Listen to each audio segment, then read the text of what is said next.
भन्नाट रेसिपीमध्ये आपलं खूप खूप स्वागत. मी राजश्री कदम. चला तर आज मस्त लसूण मेथीची रेसिपी शेअर केलेली आहे तुमच्याबरोबर. ही भातासोबत, भाकरीसोबत, चपातीसोबत कशाबरोबर खा, अतिशय सुंदर ही रेसिपी लागते. नक्की पहा. आता गिरवीसाठी साहित्य पाहूया.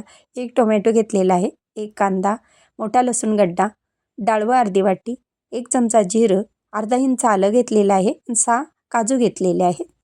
आता भाजी फोडणी घालून घेऊ मेथीची. आणि भरपूर गुणधर्म असलेली ही पालेभाजी मेथीची. नक्की ही लसूण मेथी ट्राय करा. लसूण मिरची चांगली भाजलेली आहे. आता त्याच्यामध्ये धुतलेली भाजी आहे ना, कट केलेली, ती आता शिजवून घ्यायची आहे. तर थोडंसं आता पाणी टाकून शिजवायचं आहे. चवीनुसार मीठ घालून घेऊ. आणि ही भाजी शिजते तोपर्यंत ती गिरवी आपण भाजून घेऊ. तोपर्यंत चवीनुसार मीठ. आणि कढईमध्ये अर्धी पळी तेल घातलेलं आहे. त्याच्यामध्ये भरपूर प्रमाणात लसूण घेतलेला आहे. एक पळी गिरवी घेतलेली आहे. आता गिरवी चांगली भाजून घ्यायची आहे तेलामध्ये. तेल सुटेपर्यंत भाजून घ्यायची. गिरवी भाजलेली आहे.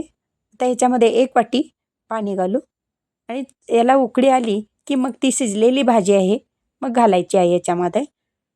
लाल तिखट 1 चमचा आणि कश्मीरी लाल तिखट घेतले. तिखट कमी असते ही चटणी. चवीनुसार मीठ घालून घेऊ. मीठ बघून घालायचं आहे कारण भाजीमध्ये सुद्धा मीठ वापरलेलं आहे. आणि ते शिजलेली भाजी याच्यामध्ये ॲड करायची आणि चांगली दणदणून एक उकळी आली की गॅस बंद करायचा आहे.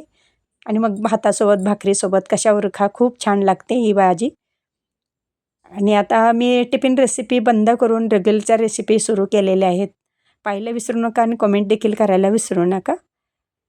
आता पुन्हा एकदा ह्याला लसूण तडका द्यायचा आहे आणि अर्धा चमचा कश्मीरी लाल तिखट वरून घालायचं थोडंसं.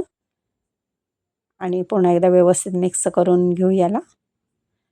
आणि गरमागरम आपली तयार झालेली लसूण मेथी नक्की ट्राय करा आणि मला कमेंट करायला सुद्धा विसरू नका कशी झाली ती. आणि माझी रेसिपी व पदार्थ आवडल्या चॅनलला सबस्क्राईब करा, बेल आयकॉन दाबा, लाईक करा, इतरांना शेअर करण्यास विसरू नका, तसेच कमेंट करण्यास विसरू नका. आपल्यासाठी अशीच नवनवीन पदार्थ आणीन. तोपर्यंत धन्यवाद.